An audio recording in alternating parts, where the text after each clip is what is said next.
IFM News. IFM News. IFM News. Lokal.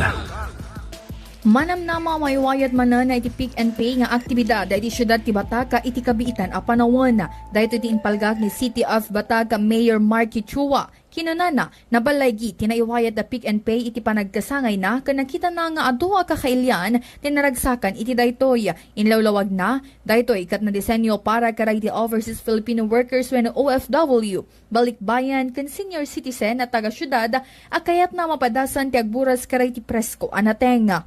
Parang na-design na programa para sa mga OFW, sa mga balikbayan, and senior citizen na gusto pong maka-experience ng fresh na pag-harvest ng mga gulay-gulay. And nakakatuwa rin po kasi ang daming pumunta.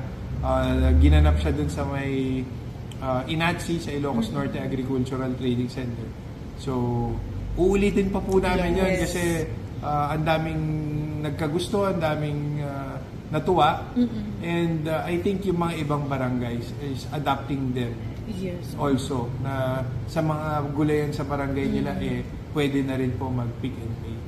Kabayatan nagbalor laeng nga iti sangagasot a pisos ti bayad dagiti maburas da anaangay iti Ilocos Norte Agricultural Trading Center iti Nasao a syudad. Para iti IFM News, Idol Bernadette Toledo, Tatag, IFM. IFM News. IFM News. IFM News. Lokal.